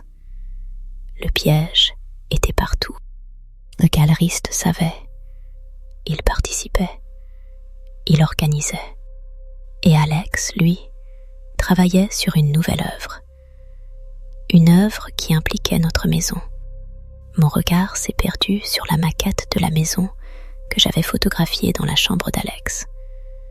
Les fils, les connexions, le sanctuaire. Il voulait recréer ça, ici, dans la vraie maison. et j'étais piégée avec lui. J'ai senti une sueur froide couler sur mon front. Je ne pouvais pas fuir. Il avait conçu quelque chose de bien plus terrifiant qu'une simple chambre d'horreur. Il avait transformé notre foyer en une scène de crime potentiel, un enfer personnel. Et moi, j'étais sa captive la plus précieuse. Le téléphone me brûlait la main. L'idée était là, plantée comme une écharde dans mon cerveau. Le galeriste, il savait. Il était un maillon de cette chaîne infernale. Et maintenant, il parlait de sanctuaire, de chambre d'écho. La maison, notre maison, cette pensée me donnait des vertiges. J'ai regardé autour de moi, dans ma chambre, qui avait été pendant des années le seul refuge sûr. Maintenant, je la voyais comme un premier niveau de ce sanctuaire qu'Alex voulait construire. Un avant-goût. Et je savais que la maison entière était en train de devenir cette scène de crime qu'il imaginait. Ce n'était plus une simple maison de campagne. C'était un futur charnier, une toile d'artiste morbide en construction. J'ai dû agir. Pas pour mes parents, qui vivraient probablement dans le déni jusqu'à leur dernier souffle, ou pire, deviendraient ses premières victimes consentantes. Pas pour les amis qui me riraient au nez. Pour moi, pour survivre. L'auteur, les photos, le galeriste, tout cela me donnait une légitimité terrifiante à mes propres yeux. J'étais la seule à voir. J'étais la seule à pouvoir faire quelque chose. Mais quoi? L'appeler? Lui dire que je savais qu'il était un monstre et que je dénonçais son complice? Il rirait. Il se moquerait de moi. Et il me ferait disparaître, tranquillement, comme il avait fait disparaître les autres. J'ai repensé au fil sur la maquette, aux connexions. Les pièces s'assemblaient dans mon esprit, formant une image cauchemardesque. Il ne s'agissait pas seulement de créer une installation artistique avec des corps. Il voulait recréer l'expérience. L'isolement, la terreur, la mise en scène. Le sanctuaire n'était pas une destination, c'était une transformation. Une transformation de lieu, mais aussi une transformation de personne. Et la maison, notre maison, était le théâtre idéal pour cette nouvelle pièce. Elle était isolée, remplie de souvenirs, de confort fin, parfaite pour devenir un décor de cauchemar. Je me suis assise sur le lit, le colis défait à mes côtés. Cette sculpture de cerveau, elle me regardait, me narguait presque. Je pouvais sentir l'odeur de la chair figée émaner d'elle. J'avais besoin de quelque chose de plus, quelque chose d'absolument irréfutable, quelque chose qui prouverait, même aux plus sceptiques, la monstruosité de mon propre frère. J'ai repensé au galeriste. Son ton de voix, il était si sûr de lui, si blasé. C'est comme s'il avait l'habitude de ce genre de transaction, comme si c'était une affaire courante. J'ai pris mon téléphone. J'ai cherché sur Internet des informations sur cette galerie, des critiques d'art, des articles. J'ai lu des choses sur des artistes qui utilisaient des matériaux non conventionnels, sur des expositions qui repoussaient les limites. Toutes semblaient se tenir, mais aucune mention explicite de corps humain. C'était bien ça leur art, l'insinuation, la suggestion, l'horreur voilée. Et puis, j'ai eu une autre idée. une idée qui me semblait à la fois stupide et géniale. Alex avait une petite entreprise de sculpture conceptuelle, comme il disait. Il avait une clientèle, donc des transactions, des factures, des échanges.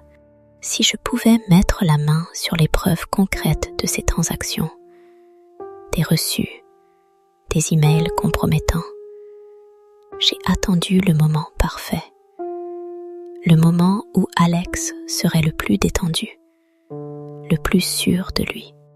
Il était sorti ce soir-là, disant qu'il avait un rendez-vous professionnel.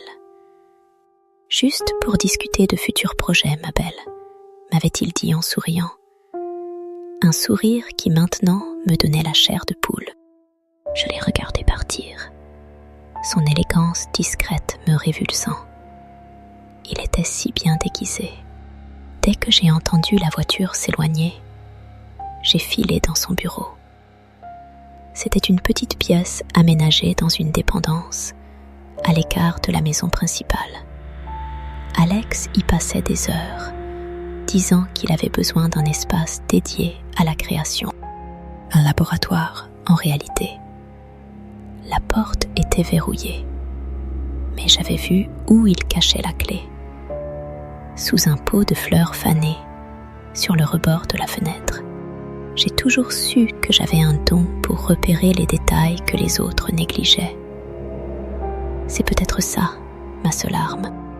L'intérieur sentait le produit chimique, un mélange âcre d'alcool à brûler et de quelque chose de sucré, métallique, que j'avais fini par associer à son travail. Il y avait des toiles étalées au sol, des outils étranges disposés avec une précision troublante sur un établi. Et puis, il y avait son ordinateur, un vieil iMac, aussi anachronique que lui-même pouvait l'être parfois. J'ai allumé l'écran. La pièce s'est illuminée d'une lumière bleutée froide. J'ai tapé le mot de passe. Il n'avait pas changé celui qu'il utilisait quand on était adolescent. Liberté 1998. Ironique, non? J'ai ouvert son dossier projet. Il y avait des sous-dossiers. Concept, matériaux, vente. C'est dans ce dernier que j'ai plongé. J'ai ouvert les fichiers, mon cœur martelant contre mes côtes. Il y avait des emails, des échanges avec des clients, des galeries. Les prix étaient astronomiques. Et les descriptions? Ah, les descriptions. Installation éveil. Œuvre composée de matières osseuses texturées. Peau humaine traitée pour une flexibilité maximale. Intégration de fragments capillaires pour un effet réaliste. Dimension 80 par 60 par 50 cm. Prix 25 000 €. Il avait même la décence de mentionner la matière première. Matière osseuse texturée. Quelle poésie pour parler d'os humains découpés. Et puis, il y avait des photographies. Des photos de ses œuvres, en cours de fabrication, et une fois terminées. Des visages figés dans des expressions de terreur muette. Des membres tordus en posture grotesque. Des torses sculptés pour ressembler à des fruits étranges. C'était une collection de désespoir, une galerie d'atrocités. J'ai parcouru ces images, chacune me donnant un coup de poing dans l'estomac. J'ai vu cette sculpture de cerveau, celle qui était dans le colis. Elle était encore plus terrifiante en gros plan. Et là, j'ai vu une photo qui a failli me faire lâcher l'ordinateur. Une maquette de la maison de mes parents. Dessus, il y avait des points rouges reliés par des fils, des connexions. Et au centre, là où se trouvait sa chambre, il y avait un point plus gros, un cercle délimité par des lignes épaisses et une petite note manuscrite. Le sanctuaire, phase 1, le cœur, ma chambre. Non, pas ma chambre, sa chambre. Il était en train de construire quelque chose, de le transformer. Et les fils qui reliaient sa chambre au reste de la maison, ils n'étaient pas pour les visiteurs. Ils étaient pour autre chose. J'ai zoomé sur la maquette. J'ai vu d'autres points rouges, des points dans le salon, dans la cuisine, même dans le jardin, des connexions. Il avait prévu de transformer toute la maison. Et cette fois, ce n'était plus une installation à vendre. C'était une expérience. Une expérience pour qui? Pour moi? Pour mes parents? J'ai entendu un bruit à l'extérieur. La voiture d'Alex. J'ai paniqué. J'ai refermé tous les dossiers, éteint l'ordinateur en vitesse. J'ai jeté un coup d'œil autour de moi. Les outils étaient toujours là. Le pot de fleurs avec la clé cachée. Je devais partir. Vite. J'ai couru dehors, le cœur battant comme un tambour. J'ai entendu la portière de la voiture claquer. J'ai couru vers la maison, essayant de reprendre ma respiration, de composer mon visage.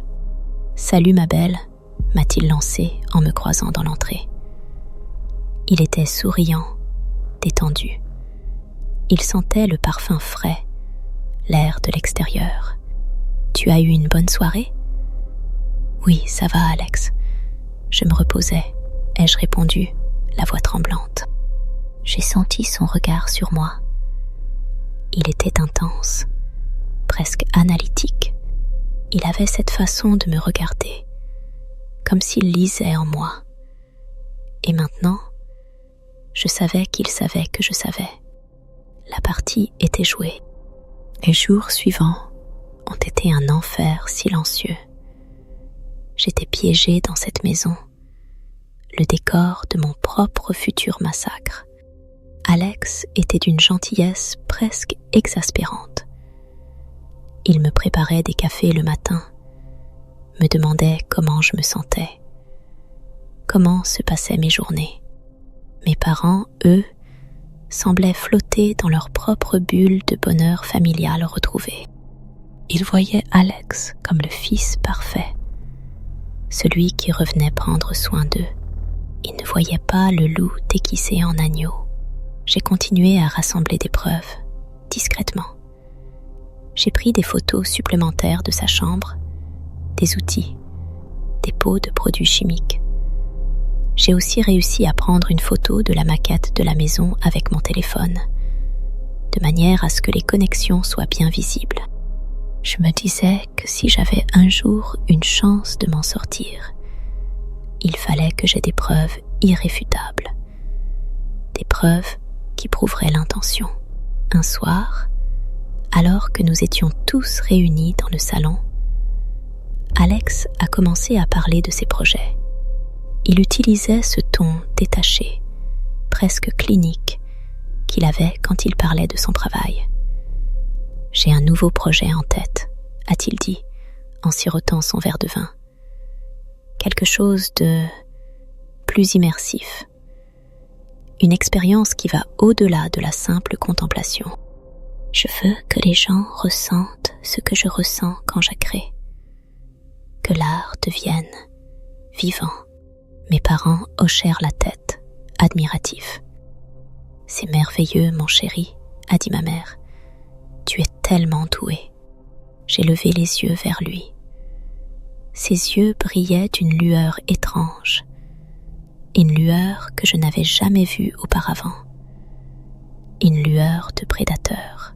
« Et tu comptes installer ça où, mon cher Alex ?» a demandé mon père curieux. Alex a souri.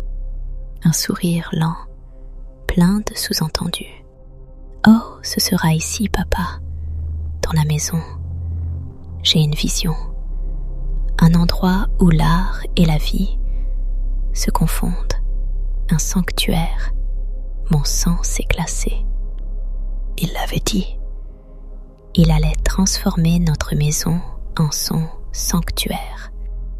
Et moi, j'étais déjà dedans. J'ai senti une panique monter en moi. Une panique sourde et froide. J'ai regardé mes parents. Ils ne comprenaient rien.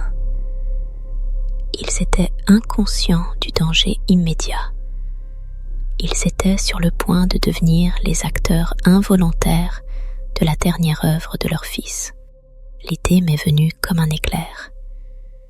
Si Alex voulait faire de la maison un sanctuaire, un lieu où l'art devient vivant, cela signifiait qu'il allait apporter des éléments vivants dans la maison. Et quels étaient les éléments vivants qu'Alex utilisait? Les gens, les victimes. J'ai repensé aux photos, les différents stades de souffrance. Il ne s'agissait pas seulement de fabriquer des sculptures. Il s'agissait de recréer l'expérience de la peur, de la souffrance. Et il allait le faire ici. J'ai décidé de faire une dernière tentative. Une tentative désespérée pour le piéger, pour rassembler une preuve ultime avant qu'il ne soit trop tard. J'ai attendu le moment propice. Alex était sorti une fois de plus, prétextant une visite à un fournisseur. J'ai filé dans sa chambre. L'odeur était plus forte que jamais. Je savais qu'il était en train de travailler sur le sanctuaire. J'ai ouvert son coffre-fort caché, celui derrière le tableau démoniaque. J'avais eu la curiosité de le faire la première fois, quand j'étais encore en mode déni. J'avais juste jeté un coup d'œil rapide, effrayé par ce que j'allais y trouver. Mais maintenant, je savais ce que je cherchais. Des preuves. Des preuves irréfutables. J'ai trouvé des documents, des factures de produits chimiques rares, des cartes de crédit, des reçus pour des outils spécialisés qu'on ne trouve pas dans un magasin de bricolage. Il y avait aussi des rapports médicaux falsifiés, des certificats d'origine douteux pour des matières premières rares. Et puis, j'ai trouvé ce qui m'a fait trembler jusqu'aux os. Un carnet noir, différent du premier que j'avais trouvé. Celui-ci était rempli de dates, de noms et d'annotations précises sur la durée de vie de l'installation. Il y avait même des indications sur le dosage optimal des émotions. Il ne s'agissait pas seulement de tuer. Il s'agissait d'une planification méticuleuse, d'un calendrier de souffrance. Au fond du coffre, il y avait un dossier étiqueté « Sanctuaire essentiel ». J'ai ouvert le dossier. À l'intérieur, il y avait des plans détaillés de la maison, des schémas électriques, des systèmes de ventilation modifiés, des points de contrôle d'accès. Et puis, il y avait des photographies de mes parents, assis dans le salon, regardant la télévision, dormant dans leur lit. Ils les avaient photographiés dans leur intimité la plus profonde.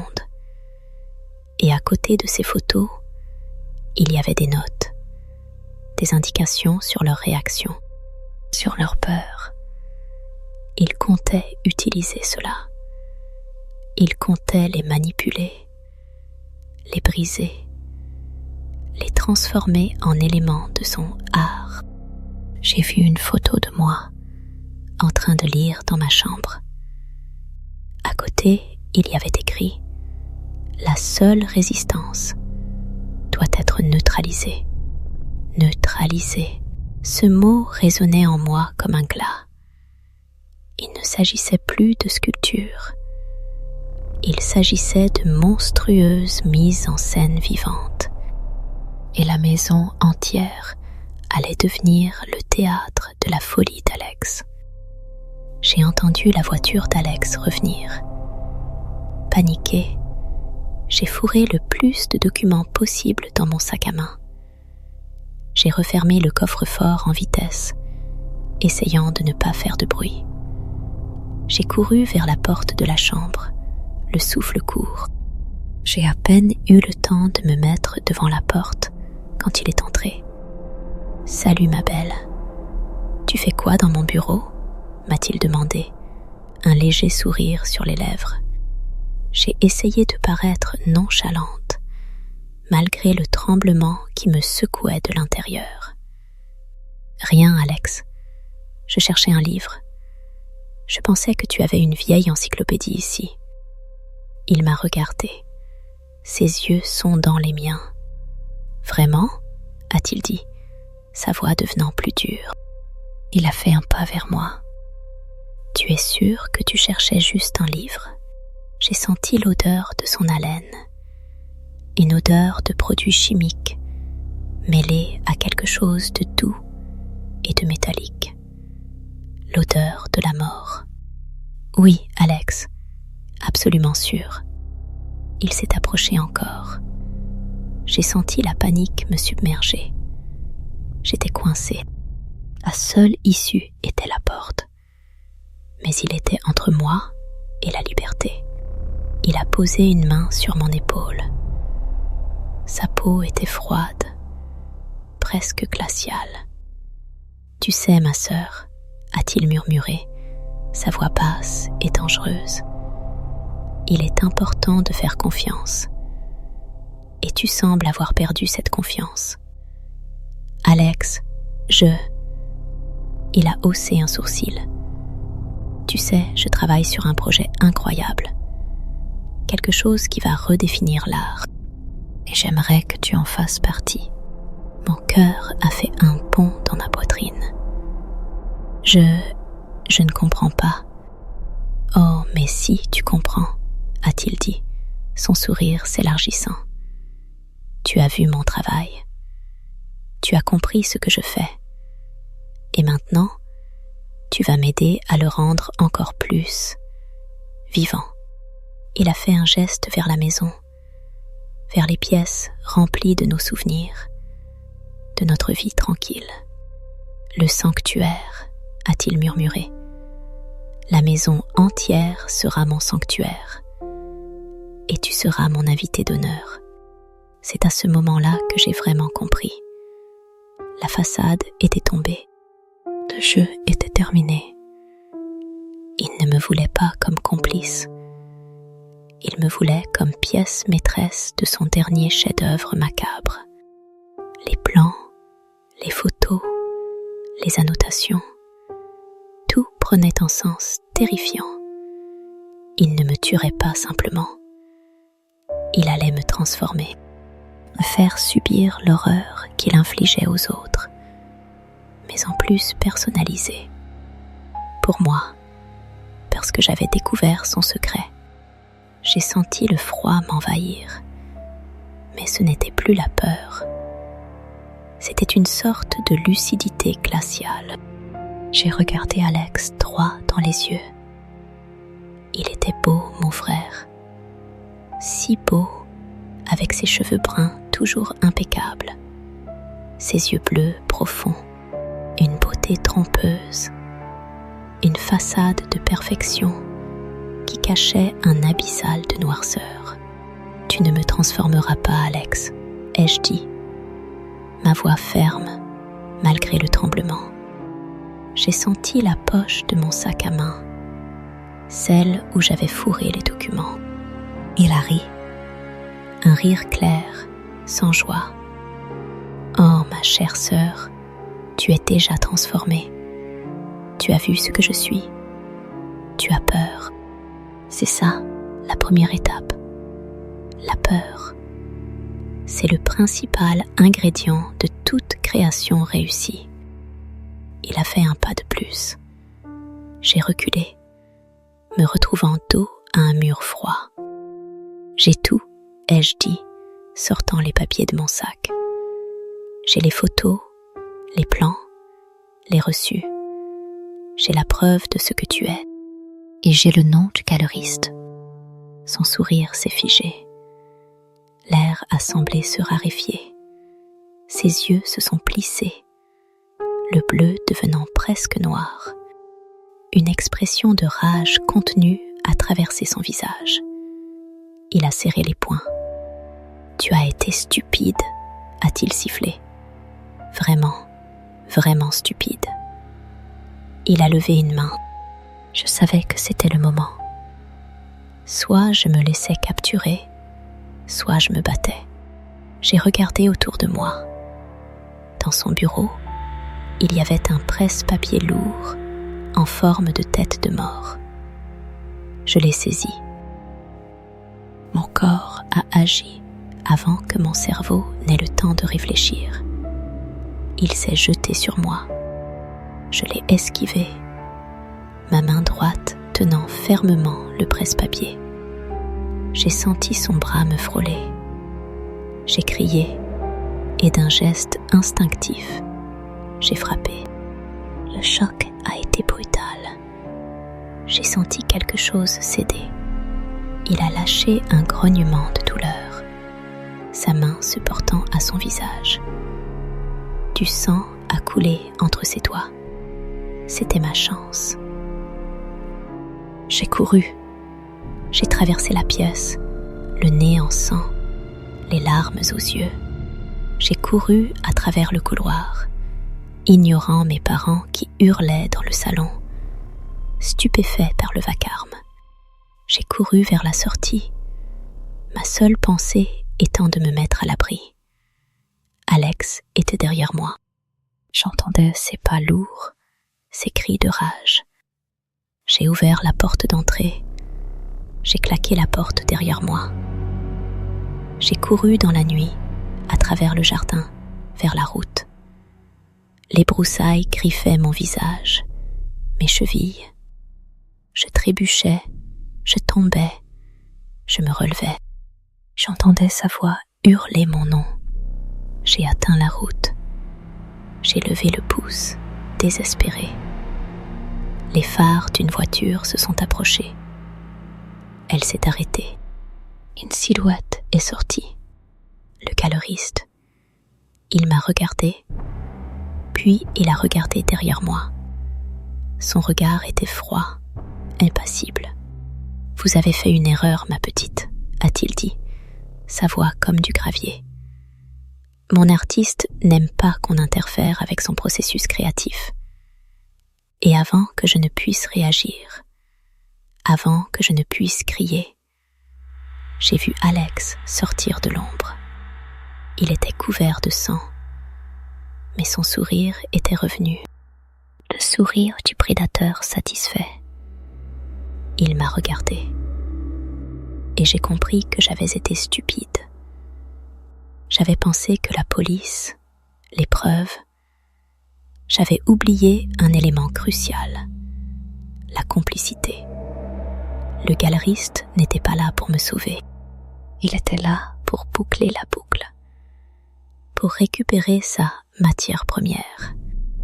J'ai senti une douleur fulgurante dans ma nuque. Une chose lourde s'est abattue sur moi. Ma vision s'est brouillée. Les cris d'Alex se sont estompés. La dernière chose que j'ai vue, c'est le visage impassible du galeriste. Puis le regard triomphant de mon frère. L'odeur sucrée et métallique a envahi mes narines. Le sanctuaire. Il venait d'être achevé. Mon corps, ma peur, ma vie. Tout était devenu sa nouvelle œuvre d'art. La boucle était bouclée. Et j'étais la dernière pièce de son puzzle terrifiant. La maison était devenue son sanctuaire. Et moi, je l'étais devenue aussi. Silencieuse, immobile, éternelle. Le dernier souvenir que j'ai vraiment, c'est la sensation du tissu rugueux sur mon visage. Pas celui de mes draps, non. Quelque chose de grossier, de sale. Et cette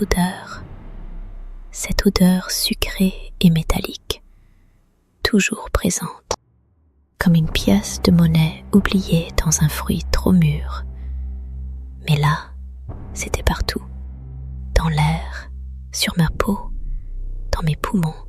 Après le coup, la seule chose que j'ai sentie, c'est le vide.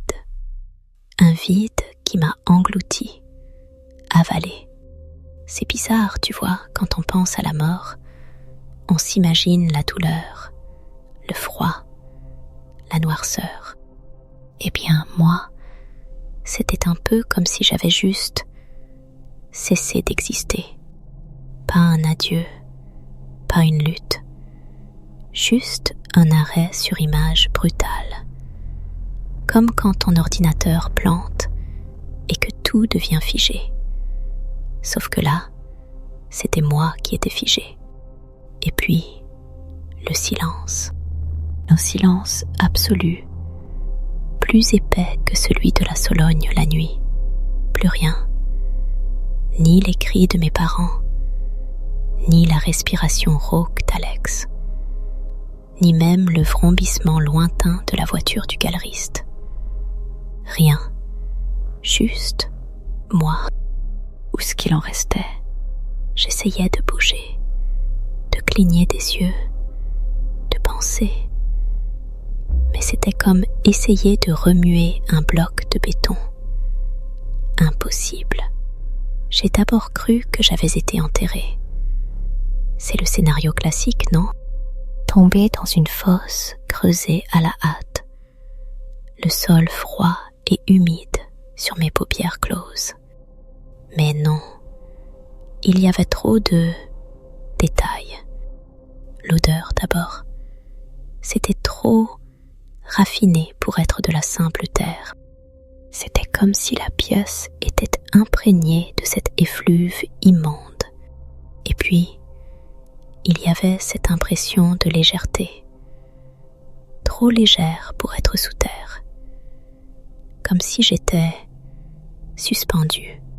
Ma première pensée, si on peut appeler ça une pensée, c'était « Super, je vais finir en œuvre d'art. On m'aura bien eu. » C'est le genre de truc qui me ferait rire si j'avais encore des cordes vocales ou une capacité à produire des gaz hilarants. L'idée que mon frère, celui avec qui j'ai partagé des vacances d'été, des batailles de polochon et des crises d'adolescence, ait fait de moi sa dernière installation, c'était à la fois le summum de la cruauté et une sorte d'ironie macabre. Il a toujours voulu créer quelque chose de mémorable, quelque chose qui marque les esprits. Eh bien, il a réussi. Je suis sa muse éternelle, mon cadavre animé en quelque sorte. Quelle carrière! Je n'ai pas eu la chance de pouvoir crier, de pouvoir me débattre. J'ai juste senti cette main froide sur mon front, puis une autre sur mon bras. Pas de brutalité, non. Juste une manipulation méticuleuse, comme on déplace une poupée désarticulée. Alex, c'était lui, je le savais. Le galeriste devait être là aussi, l'expert en logistique du désastre. Il était là pour s'assurer que le travail était bien fait, que la matière était en parfait état. Pas de coups de marteau mal placés, pas de marque disgracieuse. Je me souviens d'avoir entendu des voix, faibles, étouffées, comme si elles venaient d'une autre dimension. La voix d'Alex, probablement. Il parlait avec ce ton qu'il utilisait quand il expliquait ses œuvres, cette passion dévorante qu'il mettait dans ses monstruosités. Il devait parler de moi, de mon corps, de sa transformation, de la façon dont il allait me sublimer. Je pouvais imaginer son regard, ses yeux bleus brillants d'une excitation malsaine, ses mains expertes en train de me sculpter. Et puis, le silence est revenu, et avec lui, cette sensation d'être installé. Je ne sais pas comment l'expliquer. C'est comme si je faisais partie d'un décor vivant, ironiquement. L'odeur était plus forte maintenant. J'ai commencé à distinguer des notes plus subtiles, des notes de produits chimiques, oui, mais aussi une sorte de résine, de vernis. Alex devait me préparer, me rendre plus durable, plus artistique. Ma seule consolation, si on peut appeler ça une consolation, c'est d'avoir fait le coup du presse-papier. Je l'ai frappé, je l'ai fait saigner. C'était un petit acte de résistance, un murmure de révolte dans le grand silence de ma faim. C'était ma façon de lui dire « Tu ne me réduiras pas en esclavage sans que je me débatte ». C'était maigre, bien sûr, presque insignifiant face à l'ampleur de son œuvre. Mais c'était ma maigre contribution à la lutte contre le monstre qui avait grandi dans notre maison. Et mes parents, je ne sais pas, je ne peux qu'imaginer leur terreur, leur effroi quand ils ont compris, ou peut-être qu'ils n'ont jamais vraiment compris. Peut-être qu'Alex a réussi à les faire croire à une autre version des événements. Une version où leur fille a simplement disparu, partie à l'aventure, laissant derrière elle un frère dévoué et dévasté. J'espère qu'ils sont partis, qu'ils ont fui loin de cette maison maudite, avant qu'Alex ne les intègre lui aussi à son sanctuaire. L'idée qu'ils soient encore là, à me voir, à me toucher, à me considérer comme une œuvre d'art, me donne froid dans le dos. Ou du moins, me donnerait froid si j'avais encore la capacité de ressentir le froid. Ce qui me hante le plus, c'est la pensée de ce qu'ils ont fait de moi. Ce n'est pas juste une mort, c'est une transformation, une profanation. Alex m'a toujours envié, je crois. Mon insouciance, ma capacité à trouver de la beauté dans les choses simples. Il a voulu me posséder, me contrôler. Et il a trouvé le moyen le plus tordu de le faire. Me transformer en une partie de son monde, en une œuvre qui ne peut plus jamais s'échapper, ne peut plus jamais le juger. Je suis sa muse éternelle, sa création la plus aboutie. C'est ça, le sanctuaire. C'est un endroit où il enferme ses chefs-d'œuvre pour l'éternité. Et moi, je suis la pièce maîtresse, celle qui est à la fois la plus précieuse et la plus vivante. Parfois, je me demande si je peux encore sentir quelque chose. Un frisson, peut-être, quand Alex passe à côté. Une sorte de vibration, un écho de ma vie passée. Je ressens cette odeur, oui. Elle est comme un ancre, un rappel constant de ce que je suis devenue. J'essaie de la décrire, cette odeur. Ce n'est pas juste une odeur de mort. C'est une odeur de vie figée, une odeur de potentiel gâché, une odeur de la beauté transformée en horreur. C'est le parfum du désespoir humain, distillé et encapsulé. Je me suis battue, j'ai réuni des preuves, j'ai essayé de fuir. J'ai même réussi à lui faire saigner le nez. Petite victoire, hein? Le monde des vivants a été privé de mon rire, de ma présence, de mes petites manies. Ma famille est brisée, ou pire, transformée. Mes amis se demanderont ce qui m'est arrivé, s'ils s'en souviennent encore. Alex, lui, a atteint son but. Il a créé son sanctuaire. Il a intégré sa sœur dans son art, et le galeriste. Il a probablement récupéré une œuvre unique, une pièce de collection qui vaut une fortune. L'art, c'est cher, hein? Surtout quand la matière première est aussi personnelle. Le dernier souvenir, celui qui me revient le plus souvent, c'est quand Alex m'a dit « Tu seras mon invité d'honneur de mon sanctuaire ». Je pensais qu'il plaisantait ou qu'il me menaçait. Je n'avais pas compris que c'était une promesse macabre, dite avec le plus grand sérieux. Et maintenant, je suis là, l'invité d'honneur. Je ne peux plus bouger, je ne peux plus parler, je ne peux plus sentir le vent sur ma peau. Je suis juste là, une statue vivante dans le musée privé de mon propre frère. Je suis le témoignage silencieux de sa folie, la preuve qu'il a réussi à transformer la vie en art. Et moi, je suis son chef-d'œuvre, le plus terrifiant, le plus triste et le plus permanent. Super. J'ai toujours rêvé de laisser une trace indélébile. Je crois que là, Alex a vraiment fait fort. Quelle ironie de finir ainsi, en sculpture. Au moins, je ne prendrai pas une ride. Ça, c'est une consolation, non? Surtout pour une fille qui passait des heures devant son miroir. Le temps ne me fait plus rien. Je suis une œuvre d'art. Et les œuvres d'art sont éternelles. Bon, je suppose que c'est ça, la vraie beauté. La beauté figée dans la terreur et le parfum de la mort comme dernier souvenir.